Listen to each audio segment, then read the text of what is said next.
പരിശുദ്ധാത്മാവേ സഹായക, നിരന്തരമെന്നെ സഹായിക്കണേ. നിത്യവും കൂടെ വസിക്കുന്നോനേ, അഭിഷേകത്തിൻ അഗ്നി നിറച്ചിടണേ.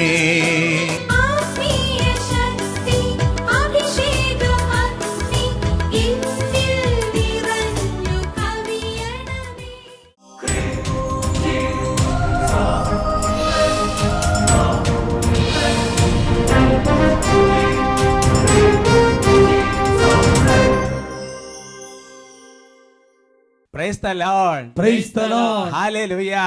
Hallelujah. അഭിഷേകാഗ്നി വചന ശുശ്രൂഷയെ സംബന്ധിക്കുവാൻ കർത്താവിനെ പ്രത്യേകം തിരഞ്ഞെടുക്കപ്പെട്ട നിങ്ങളെയും നിങ്ങളുടെ കുടുംബങ്ങളെയും പരിശുദ്ധ അമ്മയുടെ വിമല ഹൃദയത്തിനും ഈശോയുടെ തിരുഹൃദയത്തിനും പ്രതിഷ്ഠിക്കുന്നു. ഈശോയുടെ തിരുഹൃദയത്തിന്റെ കരുണയാൽ നിങ്ങൾ എല്ലാവരും പൂരിതരാകട്ടെ. ഹല്ലേലൂയാ. Hallelujah. Praise the Lord. Praise the Lord. എന്റെ സഹോദരങ്ങളെ, നിങ്ങൾക്ക് എല്ലാവർക്കും സുഖമാണോ? ഹല്ലേലൂയാ. Hallelujah. ബഹുമാനപ്പെട്ട സേവർക്ക വട്ടാരച്ചന്റെ പ്രത്യേക സ്നേഹവും പ്രാർത്ഥന അന്വേഷണവും സഖിയോനിലെ എല്ലാ വൈദികരുടെയും സിസ്റ്റർമാരുടെയും ശുശ്രൂഷകരുടെയും എല്ലാവരും സ്നേഹ കൂട്ടായ്മയിലാണ് ശുശ്രൂഷ കർത്താവ് ക്രമീകരിക്കുന്നത്. പ്രിയമുള്ള സഹോദരങ്ങളെ, ഇന്ന് ഒരു സാക്ഷ്യം വായിക്കാമെന്ന് കരുതുകയാണ്. ഈ ദിവസങ്ങളിൽ കർത്താവ് അത്ഭുതകരമായ ഓരോ ജീവിതങ്ങളിലും ഇടപെടുന്നുണ്ട്. ഞാൻ തന്നെ അത്ഭുതപ്പെട്ട് കർത്താവിനെ മഹത്വപ്പെടുത്തുകയാണ്. ഇതൊരു വ്യക്തി, അമേരിക്കയിലൊരു വ്യക്തി ഒരു സാക്ഷ്യം ഇങ്ങോട്ട് ഇംഗ്ലീഷിൽ എഴുതി അയച്ചിരിക്കുന്നതാണ്. ഞാനതൊന്ന് മലയാളത്തിലാക്കി ഞാനത് വായിക്കാം. മൈ നെയിം ഈസ് സെബാസ്റ്റ്യൻ എന്നാണ് അദ്ദേഹത്തിൻ്റെ പേര്. ഞാൻ ഈ സാക്ഷ്യം എഴുതുന്നത് ദൈവത്തെ മഹത്വപ്പെടുത്താണ്. കാരണം ഈശോ എൻ്റെ ജീവിതത്തിൽ ഈ നാളുകളിൽ വളരെ വലിയ ഒരു അത്ഭുതം ചെയ്തു. എൻ്റെ കാലിൽ 2014 മുതൽ ഉണങ്ങാത്ത ഒരു മുറിവുണ്ടായിരുന്നു. അത് എഴുതിയിരിക്കുന്നത് ഇങ്ങനെയാണ്: I had a very big bad disgusting wound on my leg. ഈ സ്ക്രീനിൽ നിങ്ങൾ കാണുന്ന 2014 മുതൽ ഈ കാലിൽ ഇങ്ങനെ ഉണങ്ങാത്തൊരു വ്രണമായിട്ടിരിക്കുക, ഉണങ്ങാത്തൊരു മുറിവായിട്ടിരിക്കുക. അത് എഴുതിയിരിക്കുന്നത് ഇങ്ങനെയാണ്: ഞാൻ ഈ കഴിഞ്ഞ ഓഗസ്റ്റ് വരെ, ഇപ്പോൾ 2014 തുടങ്ങി, അപ്പോൾ 7 വർഷത്തോളം അമേരിക്കയിലുള്ള വിവിധ ഡോക്ടേഴ്സിനെ കണ്ടു, ഇന്ത്യയിലുള്ള പല ഡോക്ടേഴ്സിനെ കണ്ടു. പക്ഷേ മരുന്നുകൾ കഴിച്ചു. ഡോക്ടർമാരുടെ പരിശ്രമം കൊണ്ടോ മരുന്നിൻ്റെ പ്രവർത്തനം കൊണ്ടോ എൻ്റെ കാലിൽ അല്പം പോലും ഒരു വ്യത്യാസമില്ലാത്ത സ്ഥിതിയായിരുന്നു. അങ്ങനെ ഇരിക്കെ അച്ഛൻ്റെ വാട്സപ്പ് ഫേസ്ബുക്കിലുള്ള ഒരു ഷോർട്ട് വീഡിയോ 5 മിനിറ്റ് ടോക്ക് കേൾക്കാൻ ഇടവന്നു. അതെന്താണെന്ന് വെച്ച് കഴിഞ്ഞാൽ എല്ലാ ദിവസവും 5 മണിക്ക് ഫേസ്ബുക്ക് പേജിൽ യൂട്യൂബിൽ ഒരു ചെറിയ ടോക്ക്, അങ്ങനെ 4 മിനിറ്റേ ഉള്ളൂ ഒരു ടോക്ക്. അത് വാട്സപ്പിലൂടെയൊക്കെ ആൾക്കാരും ഡൗൺലോഡ് ചെയ്ത് അയക്കും. ആ ടോക്കാണ് കാര്യമാണ് അദ്ദേഹം പറയുന്നത്. അങ്ങനെ ആ ടോക്ക് കേൾക്കാനായിട്ട് ഇടവന്നു. അതിനകത്ത് ഓഗസ്റ്റ് മാസത്തിൽ ഒരു കാര്യത്തിന് വേണ്ടി അച്ഛൻ ബ്ലെസ് ചെയ്തിട്ടുണ്ട്. അതായത് ശരീരത്തെ ഉണങ്ങാത്ത മുറിവുള്ള ആൾക്കാരുടെ ശരീരത്തിലെ മുറിവ് ഉണങ്ങാൻ വേണ്ടി ഒരു ആശീർവാദം, അത് വിവിധങ്ങളായ മേഖലകൾക്ക് ആശീർവാദം കൊടുക്കും. അങ്ങനെ ഒരു ആശീർവാദം കൊടുത്തു. ആ ആശീർവാദം കൊടുത്തപ്പോൾ ഞാൻ ഫോൺ ഈ മുറിവിൻ്റെ മുകളിൽ ഇങ്ങനെ പിടിച്ച് പല പ്രാവശ്യം ആശീർവാദം സ്വീകരിച്ചു. മെഡിസിൻ ഇനി കഴിക്കുന്നില്ല എന്ന് തീരുമാനിച്ചു. അദ്ദേഹം പറയുകയാണ്, പിറ്റേ ദിവസം മുതൽ മുറിവ് ഉണങ്ങാൻ തുടങ്ങി. അത് എഴുതിയിരിക്കുന്നത് ഇങ്ങനെയാണ്: ഡേ ബൈ ഡേ, ഓരോ ദിവസം കഴിയുന്നവരെ കംപ്ലീറ്റ് കാലിലെ മുറിവുകൾ കരിഞ്ഞ് സാധാരണ കാല് പോലെ. നോക്ക്, ഇതാണ് 2ാമത്തെ ഫോട്ടോ എഴുതി അയച്ചിരിക്കുകയാണ് സഹോദരങ്ങളെ. 7 വർഷമായിട്ട് മെഡിസിനോ ഡോക്ടർമാർക്കൊന്നും ചെയ്യാൻ സാധിക്കായിരുന്നു. എൻ്റെ ഈശോ ചെയ്ത് സുഖപ്പെടുത്തി, എൻ്റെ ഈശോ സുഖപ്പെടുത്തി. ഹല്ലേലൂയ. ഏതാനും ആഴ്ചകൾക്കുള്ളിൽ സൗഖ്യം പ്രാപിച്ചു. Praise the Lord. Praise the Lord. പ്രിയപ്പെട്ട സഹോദരൻ, എഴുതി അയച്ചിരിക്കുന്ന സാക്ഷിയാണ്. നമുക്ക് അവിടെ ഇരുന്നോണ്ട് നന്നായിട്ടൊന്ന് കൈയടിച്ച് കർത്താവിനെ മഹത്വപ്പെടുത്താം. Praise the Lord. Praise the Lord. സന്തോഷത്തോടെ പറയാം hallelujah. Hallelujah. Day by day എനിക്ക് വിശ്വാസം വർദ്ധിക്കുക. എന്താണെന്നറിയോ? നമ്മളൊരു ആശീർവാദം കൊടുക്കുമ്പോൾ, ഓരോ ആശീർവാദം കൊടുക്കുമ്പോഴും നമ്മളല്ല ആശീർവാദം കൊടുക്കേണ്ടത്. ദൈവജനത്തെ അനുഗ്രഹിക്കാൻ ദൈവം കണ്ടെത്തിയ മാർഗമാണ് പൗരോഹിത്യ ആശീർവാദം. അപ്പോൾ ആശീർവാദം സ്വീകരിക്കും. നോക്കുന്ന സഹോദരങ്ങൾ, അമേരിക്കയിൽ ഇരിക്കുന്ന വ്യക്തി ആ ഫേസ്ബുക്ക് ടോക്കിൽ ആകെ ഒരു വചനം, പിന്നെ കുറച്ച് കാര്യം, ആകെ 2, 3, 4 മിനിറ്റേ ഉള്ളൂ. അതിൻ്റെ ഇടയിൽ കർത്താവ് അത്ഭുതങ്ങൾ ചെയ്യാണ്. ഈശോയ്ക്ക് മഹത്വം. ഹല്ലേലൂയ. ഹല്ലേലൂയ. പ്രിയപ്പെട്ട സഹോദരൻ, ഇന്ന് പ്രത്യേകിച്ച് പലവിധ മേഖലകൾക്കും നിങ്ങളുടെ തടസ്സങ്ങൾ മാറാൻ വേണ്ടി, രോഗങ്ങൾ മാറാൻ ഒരു ആശീർവാദം തന്ന് പ്രാർത്ഥിക്കാൻ കർത്താവ് ഒരു പ്രേരണ തരുന്നുണ്ട്. നമുക്ക് നന്നായിട്ട് പ്രാർത്ഥിച്ചൊരുങ്ങണം. ഓരോ ആശീർവാദവും നമ്മുടെ ജീവിതത്തിൽ ഫലദായകമാകണമെങ്കിൽ നമ്മൾ അതിനനുസരിച്ച് ഒരുങ്ങണം. അതുകൊണ്ടാണ് വചനം വെളിപ്പെടുത്തുന്നത്, പ്രവാചകനായി സ്വീകരിക്കുന്നവന് പ്രവാചകന്റെ പ്രതിഫലം കിട്ടും, നീതിമാനായി സ്വീകരിക്കുന്നവന് നീതിമാന്റെ പ്രതിഫലം കിട്ടും. അങ്ങനെയാണ് വചനം.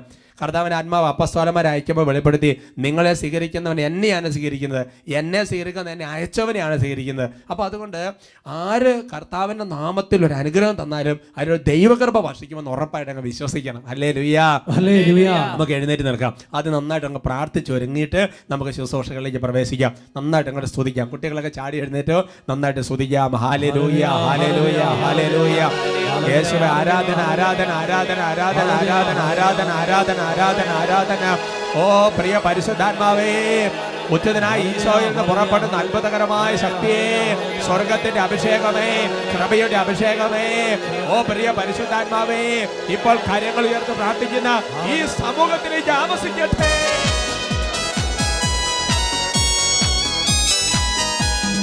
ഉന്നതത്തിൽ നിന്നും അഗ്നിനാളമാ ആത്മാവേ വരണേ.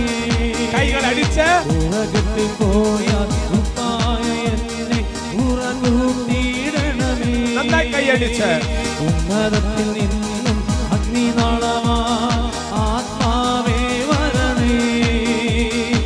ഉറകത്തിൽ പോയാൽ ഉപ്പായ എന്നെ ഉറങ്ങൂട്ടിയിടണമേ.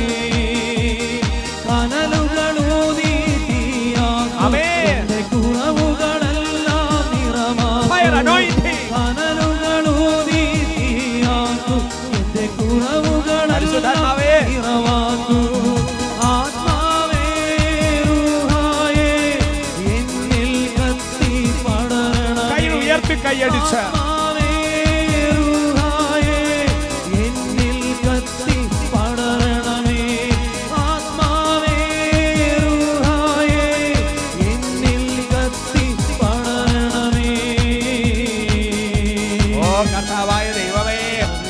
സമൂഹത്തിന് വേണ്ടി പ്രാർത്ഥിക്കുകയാണ്. കർത്താവേ, ഓരോ തരത്തിലുള്ള ജഡപ്രകാരം ജീവിക്കുന്ന ഓരോരുത്തർക്ക് വേണ്ടി പ്രാർത്ഥിക്കുന്നു. ശരീരത്തിൽ രോഗമുള്ളവർക്ക് വേണ്ടി പ്രാർത്ഥിക്കുന്നു. തടസ്സങ്ങളുള്ളവർക്ക് വേണ്ടി പ്രാർത്ഥിക്കുന്നു. ഓ പരിശുദ്ധാത്മാവേ, ഉന്നത ശക്തി, കൃപ, അഭിഷേകം ഇപ്പോൾ വ്യാപരിക്കട്ടെ. ജഡമോഹങ്ങളിൽ വലയും ഞങ്ങളിൽ പുതിയൊരു ജനനം നൽകണമേ. ജഡമോഹങ്ങളിൽ വലയും ഞങ്ങളിൽ പുതിയൊരു ജനനം നൽകണമേ. നിർമ്മലമായൊരു ഹൃദയം നൽകി പുതിയൊരു ജീവിതം യേശുവിന്റെ നാമത്തിൽ സംഭവിക്കട്ടെ. നിർമ്മലമായൊരു ഹൃദയം നൽകി പുതിയൊരു ജീവിതമേക. ആത്മാവേ കൃപയേകണമേ. വരദാനങ്ങൾ നൽകണമേ. ആത്മാവേ കൃപയേകണമേ. വരദാനങ്ങൾ കൈകൾ ഉയർത്തി. ആത്മാവേ റൂഹായേ എന്നിൽ കത്തി പടരണമേ. ആത്മാവേ റൂഹായേ എന്നിൽ കത്തി പടരണമേ. ആത്മാവേ റൂഹായേ എന്നിൽ കത്തി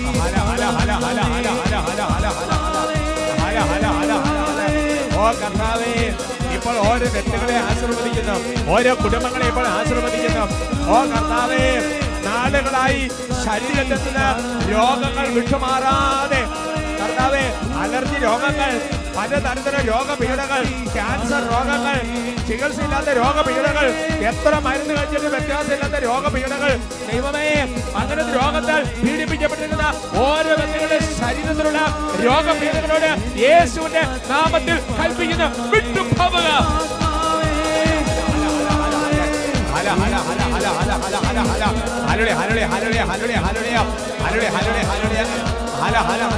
ഓ കർത്താവായ ദൈവമേ, നാടുകളായി ജീവിതത്തിൽ തടസ്സങ്ങൾ നേരിട്ടിരിക്കുന്ന കുടുംബങ്ങളെ ഇപ്പോൾ ആശീർവദിക്കുകയാണ്. കർത്താവേ, ജോലി മേഖലകളിൽ തടസ്സം, വിവാഹത്തിന്റെ മേഖലകളിൽ തടസ്സം, കുടുംബങ്ങളെ മക്കളില്ലാത്ത അവസ്ഥകൾ, ദൈവമേ, PR ലഭിക്കാത്ത അവസ്ഥകൾ, ദൈവമേ, ഭവനമില്ല, സ്ഥലമില്ല, അതുപോലെയുള്ള തടസ്സപ്പെട്ട് കിടക്കുന്ന ജീവിതങ്ങൾ ഇപ്പോൾ ആശീർവദിക്കുകയാണ്. ഈശോയുടെ നാമത്തിന്റെ ശക്തിയാൽ ഇപ്പോൾ ഈ ആശീർവാദത്തിന്റെ യോഗ്യതയാൽ കുടുംബങ്ങളും വ്യക്തികളും ഇപ്പോൾ വിട്ടുതൽ പ്രാപിക്കട്ടെ.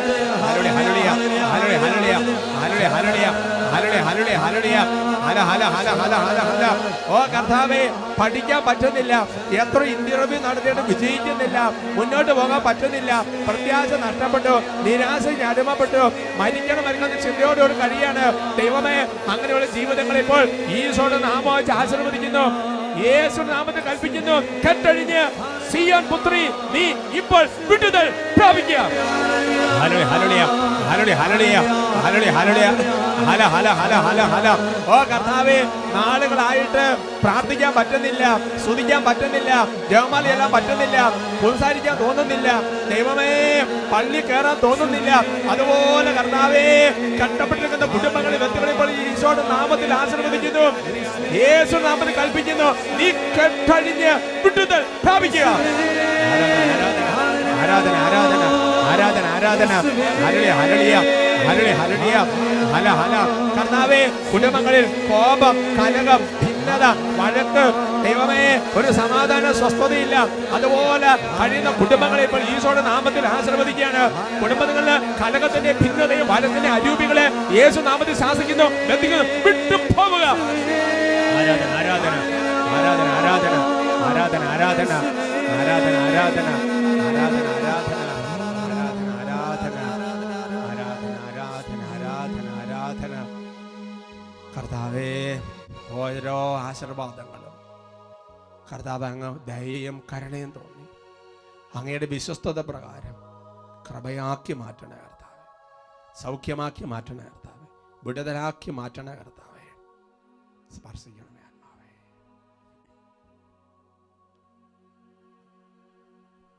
Praise the Lord. Praise the Lord. Hallelujah. Hallelujah. നമുക്കിരിക്കാം. ഇന്ന് നമ്മൾ ചിന്തിക്കുന്ന വിഷയം കുറ്റപ്പെടുത്താമോ ഇല്ലയോ എന്നുള്ളതിനെ കുറിച്ചാണ്. പ്രിയമുള്ള സഹോദരങ്ങളെ, ചിലപ്പോഴെങ്കിലുമൊക്കെ ചില കുടുംബങ്ങളിൽ ചില വ്യക്തികൾ കണ്ട് സംസാരിക്കുമ്പോഴൊക്കെ പറയുന്നൊരു കാര്യമുണ്ട്, എൻ്റെ അച്ചായി കുറ്റപ്പെടുത്തൽ കേട്ട് കേട്ട് കേട്ട് കേട്ട് കേട്ട് മടുത്തു, എന്ത് ചെയ്താലും കുറ്റം, എത്ര നന്മ ചെയ്തിട്ടും കാര്യമില്ല. ചിലപ്പോൾ കുടുംബജീവിതത്തിൽ മാത്രമല്ല, സമർപ്പിത സമൂഹങ്ങളിലും അതുപോലെ തന്നെ ഒരുമിച്ച് ജീവിക്കുന്ന പല സമൂഹങ്ങളിലും എൻ്റെ സഹോദരങ്ങളെ എപ്പോഴും ഇങ്ങനെ കുറ്റപ്പെടുത്തിക്കൊണ്ടിരിക്കുക, കുറ്റപ്പെടുത്തൽ. Praise the Lord. Praise the Lord. ഒരു പക്ഷേ എൻ്റെ സഹോദരങ്ങൾ കുറച്ച് നാൾ കേട്ട് കഴിയുമ്പോൾ നമ്മുടെ ഉള്ളിൽ പലതരത്തിലുള്ള അവസ്ഥകളൊക്കെ വരാം. അപ്പോൾ ബൈബിൾ വചനപ്രകാരം നമ്മൾ ഇതിനെക്കുറിച്ച് ചിന്തിക്കാൻ വേണ്ടി പരിശ്രമിക്കുകയാണ്. കുറ്റപ്പെടുത്താൻ ശരിക്കും പാടുണ്ടോ? ഒരു പക്ഷേ നമ്മൾ ചിലപ്പോൾ കുറ്റപ്പെടുത്തൽ കേൾക്കുന്നവർ തന്നെ ആയിരിക്കാം, ഒരു പക്ഷേ ചിലപ്പോൾ ഒരുപാട് കുറ്റപ്പെടുത്തൽ നടത്തുന്നവരും ആയിരിക്കാം. രണ്ട് ഗണത്തിൽപ്പെട്ട ആൾക്കാരും ഉണ്ടായിരിക്കാം, ചിലപ്പോൾ രണ്ടിനും കുറേശ്ശെയുള്ള ആൾക്കാരും ചിലപ്പോൾ സമൂഹത്തിലുണ്ടായിരിക്കാം. വചനം എന്താണ് പഠിപ്പിക്കുന്നത്? ബൈബിൾ എന്താണ് ഈ കാര്യത്തെക്കുറിച്ച് പഠിപ്പിക്കുന്നത്? യാക്കോബ് ലേഖനത്തിൽ 1-ാമത്തെ അധ്യായത്തിൽ അതിൻ്റെ 5-ാമത്തെ തിരുവചനം ദൈവത്തിൻ്റെ വചനം ഇങ്ങനെ പഠിപ്പിക്കുകയാണ്, കുറ്റപ്പെടുത്താതെ എല്ലാവർക്കും ഉദാരമായി നൽകുന്നവനാണ് അവിടുന്ന്. Price the Lord. Praise the Lord. കർത്താവിൻ്റെ ഒരു സ്വഭാവത്തെക്കുറിച്ച് പറയുകയാണ്. അതായത് അവിടെ ജ്ഞാനം കുറവുള്ളവൻ ദൈവത്തോട് ചോദിക്കട്ടെ, അതവന് ലഭിക്കും. അതാണ് അതിൻ്റെ പശ്ചാത്തലം. എന്നിട്ട് അങ്ങനെ നമ്മൾ കർത്താവിനോട് ചോദിച്ചാലും കർത്താവ് കുറ്റപ്പെടുത്താതെ ചോദിക്കുന്നവർക്കല്ല ഉദാരമായി നൽകുന്നവനാണ് ദൈവം. ദൈവത്തിൻ്റെ ഒരു സ്വഭാവം ഇങ്ങനെ പറഞ്ഞിരിക്കുകയാണ്. സുഭാഷിതങ്ങളുടെ പുസ്തകത്തിൽ 17-ാമത്തെ അധ്യായത്തിൽ 9-ാം തിരുവചനം വചനം വെളിപ്പെടുത്തുകയാണ്, തെറ്റ് പൊറുക്കുന്നവൻ സ്നേഹം നേടുന്നു, കുറ്റപ്പെടുത്തിക്കൊണ്ടേ ഇരിക്കുന്നവൻ സ്നേഹിതനെ പിണക്കി അകറ്റുന്നു. Hallelujah, hallelujah. ആ വചനം വായിക്കുമ്പോൾ നമുക്ക് മനസ്സിലാകുന്നത് എന്താ? തെറ്റ് പൊറുക്കുന്നതാണ് നല്ലത്. ഇങ്ങനെ തുടരെ കുറ്റപ്പെടുത്തിക്കൊണ്ടിരുന്നാൽ അവസാന ബന്ധങ്ങളെല്ലാം മുറിഞ്ഞു പോകും. ശരിയാണ്. ഇങ്ങനെ ഏത് സമയം കുറ്റപ്പെടുത്തൽ കേട്ട് കഴിഞ്ഞാൽ പിന്നെ പതുക്കെ ബന്ധങ്ങൾ മുറിയാൻ വേണ്ടി തുടങ്ങും. Praise the Lord. Praise the Lord. വീണ്ടും മറ്റൊരു വചനം, അത് പ്രഭാഷകന്റെ പുസ്തകത്തിൽ 28-ാമത്തെ അധ്യായത്തിൽ 7-ാം തിരുവചനമാണ്. അത്യുന്നതന്റെ ഉടമ്പടി അനുസ്മരിച്ച് മറ്റുള്ളവരുടെ കുറ്റങ്ങൾ അവഗണിക്കുക. അപ്പൊ കുറ്റപ്പെടുത്താതെ ദൈവത്തിന്റെ വചനം ഓർത്തോണ്ട് നമ്മളെ തെറ്റുകളൊക്കെ പതുക്കെ അവഗണിച്ച് വിടുക. അതാണ് ഒരു നേര വചനങ്ങൾ നമുക്ക് നൽകുന്ന ഒരു രീതി. വചനം അനുസ്മരിച്ച് പല കാര്യങ്ങളും കുറ്റപ്പെടുത്താതെ അവഗണിച്ച് ഉദാരമായിട്ട് വിട്ടുകളയണം. അപ്പോൾ ഈ വചനം കേട്ടുകൊണ്ടിരിക്കുന്ന നിങ്ങളുടെ ഉള്ളിൽ തന്നെ ഒരു ചോദ്യം ഇപ്പോൾ വന്നു കഴിഞ്ഞു, ഇതൊന്നും ഇങ്ങനെ പറയാണ്ടിരുന്നാൽ എങ്ങനെയാ? ഇത് പറയാണ്ടിരുന്നു കഴിഞ്ഞാൽ കുറ്റം പറയേണ്ട കാര്യം പറയാതിരുന്നപ്പോൾ എങ്ങനെ ശരിയാവുന്നത്? അങ്ങനത്തെ ഒരു ചോദ്യം വരാം. എനിക്കും പണ്ട് അങ്ങനെ ചോദ്യം വന്നിട്ടുണ്ട്. എന്നെ പ്രിയപ്പെട്ട സഹോദരങ്ങളെ, ഇനി വേറൊരു സംഗതി വരാം. ബൈബിളിൽ കർത്താവ് തന്നെ പലപ്പോഴും കുറ്റപ്പെടുത്തുന്ന പല രംഗങ്ങളുണ്ടല്ലോ. അപ്പൊ ഇതിനെങ്ങനെയാണ് മനസ്സിലാക്കാൻ വേണ്ടി പറ്റുന്നത്? അങ്ങനെയുള്ള വചനങ്ങളും ബൈബിളിലുണ്ട്. അതാണ് ബൈബിളിൽ ഒരു വചനം മാത്രം നമുക്ക് എടുത്താൽ പോരാ, ഹോൾ ബൈബിൾ എടുത്തിട്ട് അതിൻ്റെ സമ്മം സബ്സ്റ്റൻസ് അതുപോലെ എടുത്തിട്ടാണ് നമുക്കൊരു പ്രിൻസിപ്പൾ നമ്മുടെ ജീവിതത്തെ രൂപപ്പെടുത്തേണ്ടത്.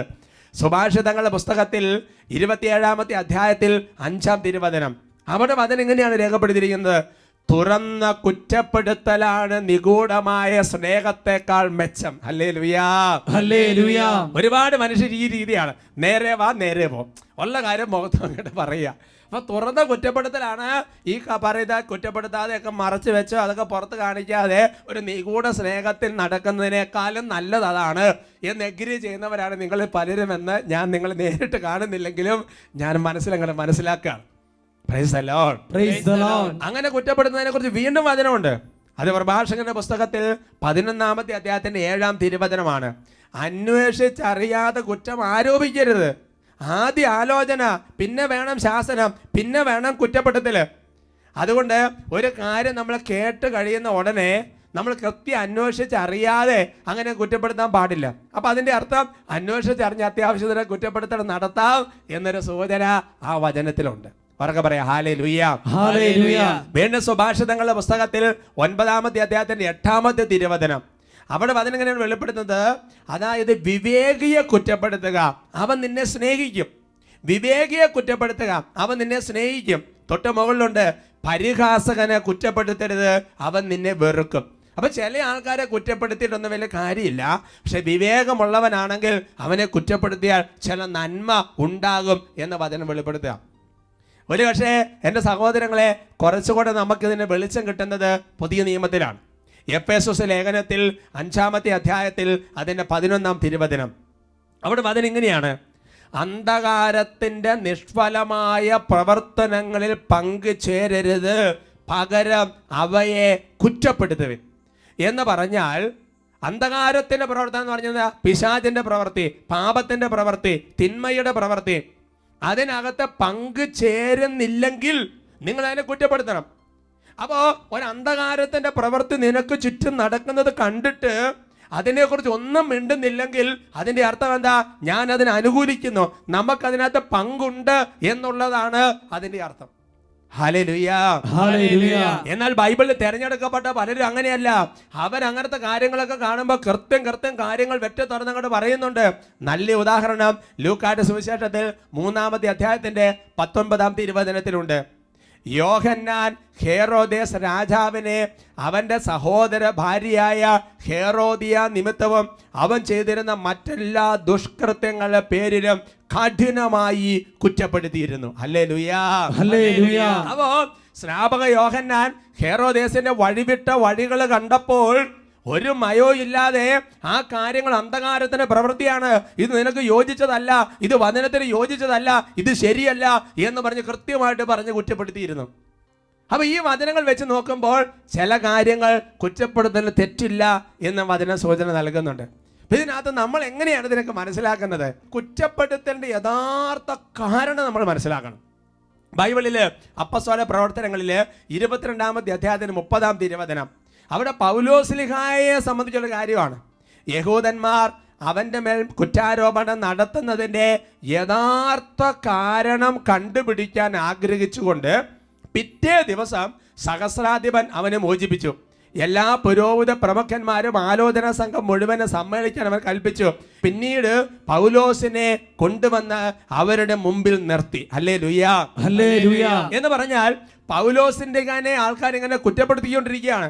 അപ്പോൾ ഇവരെ കുറ്റപ്പെടുത്തുന്നതിൻ്റെ പുറകിലുള്ള യഥാർത്ഥമായ കാരണം ഒന്ന് കണ്ടുപിടിക്കണമെന്ന് രാജാവിനൊരു തോന്നൽ വരിക. അതാണ് അവിടെ വെച്ച് നമ്മൾ വിഷയം ആരംഭിക്കാം. എൻ്റെ സഹോദരങ്ങളെ, നമ്മൾ ഒരാളെ കുറ്റപ്പെടുത്തുമ്പോൾ ആ കുറ്റപ്പെടുത്തുന്ന സംഗതി, ആ കുറ്റപ്പെടുത്തുന്ന വാക്കുകളുടെ പുറകിലുള്ള യഥാർത്ഥ കാരണം എന്തെന്ന് നമ്മൾ ആദ്യം ഒന്ന് മനസ്സിലാക്കണം. എന്നിട്ട് വേണം കുറ്റപ്പെടുത്തണമോ കുറ്റപ്പെടുത്തേണ്ടയോ എന്നൊരു തീരുമാനമെടുക്കാൻ. വചനപ്രകാരം ചില പ്രിൻസിപ്പിൾസ് രൂപപ്പെടുത്തണം. എൻ്റെ സഹോദരൻ, നമ്മളും ഇങ്ങനെ ബൈബിൾ വായിച്ച് ചുമ്മാ പോയാൽ പോരാ, ഓരോ വചനം വെച്ച് നമ്മുടെ ജീവിതത്തിൽ ചില പ്രിൻസിപ്പിളുകൾ രൂപപ്പെടുത്തണം. അത് വെച്ചിട്ട് വേണം നമ്മുടെ ജീവിതത്തിൻ്റെ പ്രവർത്തികൾ, നമ്മുടെ വാക്കുകളൊക്കെ മുന്നോട്ട് പോകാൻ. പറയാ ഹല്ലേലൂയ. ഹല്ലേലൂയ. അതുകൊണ്ട് കുറ്റപ്പെടുത്തുന്നതിൽ തെറ്റില്ല, കുറ്റപ്പെടുത്താം. ഏത് സാഹചര്യത്തിൽ ഏതൊക്കെ മാനദണ്ഡങ്ങൾ വെച്ചാണ് ചെയ്യേണ്ടത്? ചില കാര്യങ്ങൾ അവഗണിച്ച് കളയേണ്ടി വരും. ചില കാര്യങ്ങൾ ചിലരോട് പറഞ്ഞിട്ട് കാര്യമില്ല. അങ്ങനത്തെ വചനങ്ങൾ നമ്മൾ ആദ്യമേ കണ്ടു കഴിഞ്ഞു. എന്നാൽ അതിന്റെ അടിസ്ഥാന വചനം കിടക്കുന്നത് 1 തിമോത്തി 1:5 ഫസ്റ്റ് തിമോത്തി ചാപ്റ്റർ 1:5. നല്ല വചനമാണ്. കുട്ടികൾ, മുതിർന്നവരും യുവതിവാക്കളും എല്ലാവരും ചേർന്ന് മനസ്സിരുത്തി ഈ വചനം ഒന്ന് വായിക്കണം. വായിക്കാവോ? അവരെ കുറ്റപ്പെടുത്തുന്നതിൻ്റെ ലക്ഷ്യം പരിശുദ്ധമായ ഹൃദയത്തിലും നല്ല മനസാക്ഷിയിലും നിഷ്കപടമായ വിശ്വാസത്തിലും നിന്ന് രൂപം കൊള്ളുന്ന സ്നേഹമാണ്. ഹല്ലേലൂയ. ഹല്ലേലൂയ.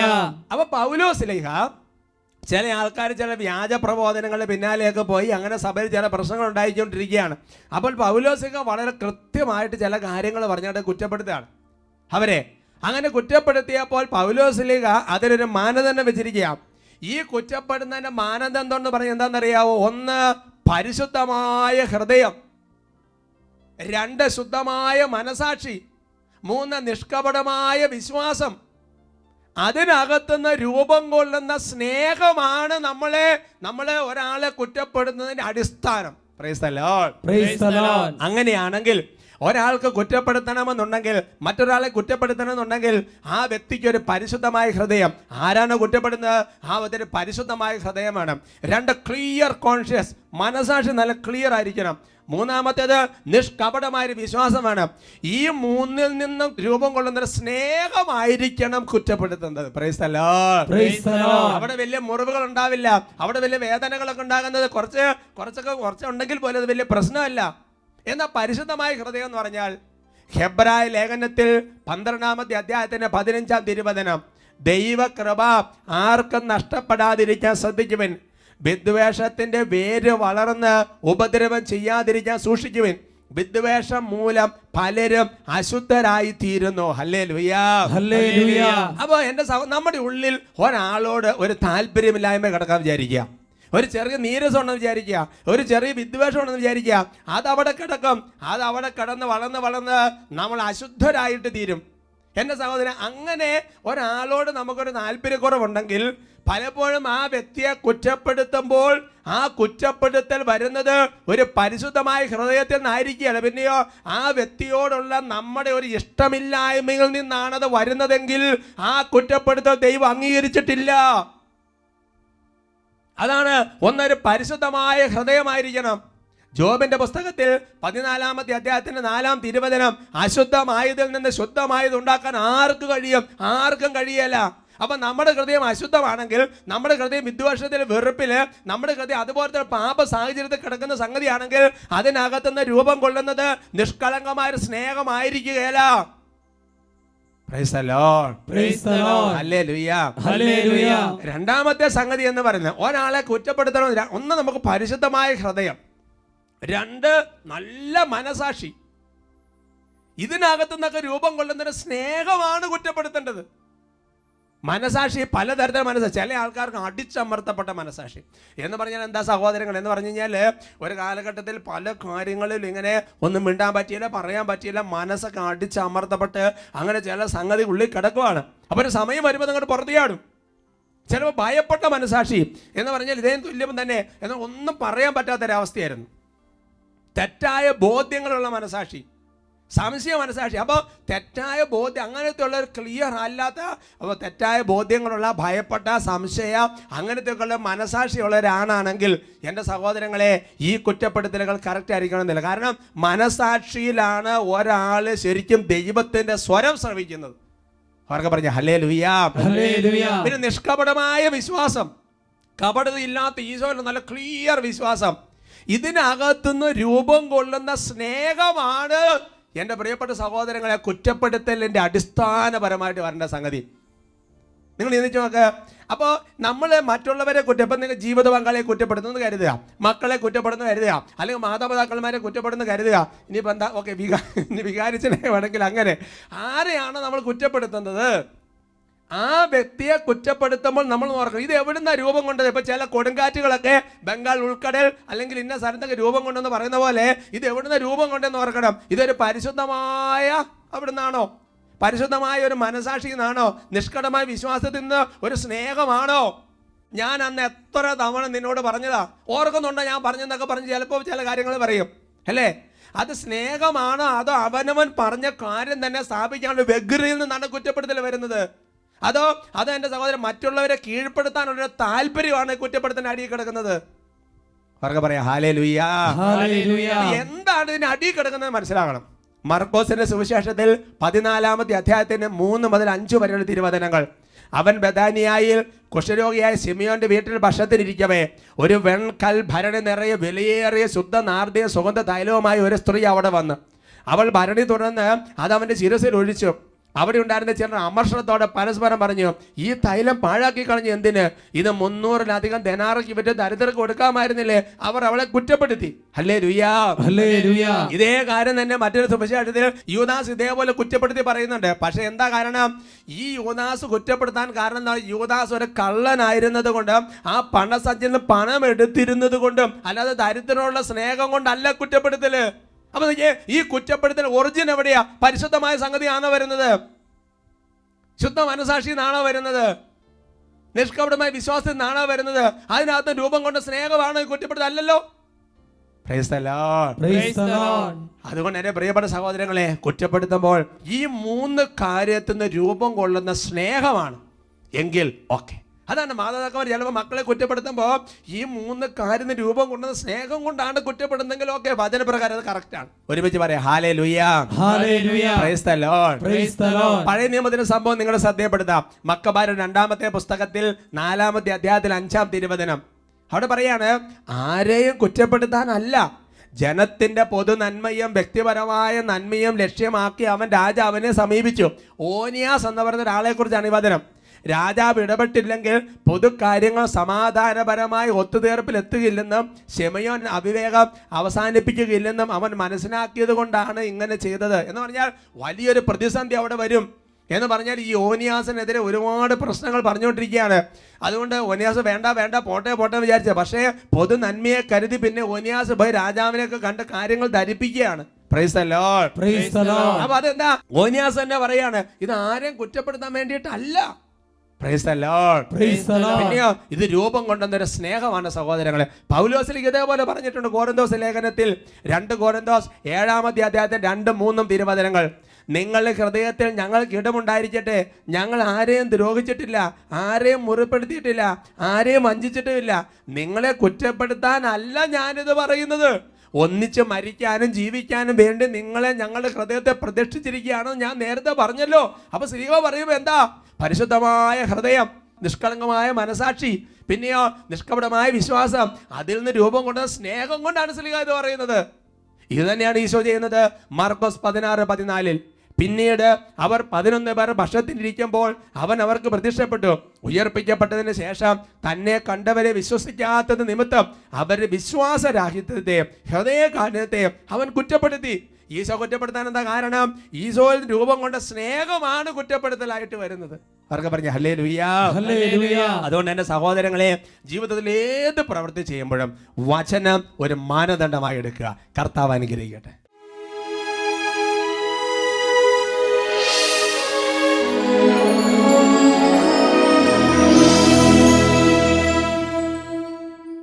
സങ്കീർത്തനം 119-130. വചനങ്ങളുടെ ചുരുളഴിയുമ്പോൾ പ്രകാശം പരക്കുന്നു, എളിയവർക്ക് അത് അറിവ് നൽകുന്നു. ദൈവമേ, ഈ ആരാധന സമയത്ത് ഞങ്ങൾ പ്രാർത്ഥിക്കുകയാണ്. ദൈവമേ, വചനത്തിൻ്റെ ചുരുളഴിഞ്ഞ് ഞങ്ങൾക്ക് അറിവ് നൽകിയതിന് നന്ദി പറയുകയാണ്. ഈ വചനങ്ങളെല്ലാം വെച്ച് ജീവിതത്തിൽ വ്യത്യാസം വരുത്തി ജീവിക്കാൻ കൃപ നൽകണമേ കർത്താവേ. വചനത്തിനനുസരിച്ച് ജീവിതത്തെ ക്രമപ്പെടുത്താൻ ഞങ്ങൾക്ക് കൃപ നൽകണമേ കർത്താവേ. ദൈവമേ, വചനം ജീവിക്കാൻ ഒരു കൃപ തരണം കർത്താവേ. പലപ്പോഴും ആഗ്രഹിക്കുന്നുണ്ട്, പരിശ്രമിക്കുന്നുണ്ട്, വീണു പോകുവാണ്. കൃപ ചൊരിയണം കർത്താവേ. ഓരോരുത്തരും പ്രാർത്ഥിക്കട്ടെ. Hallelujah, hallelujah, hallelujah.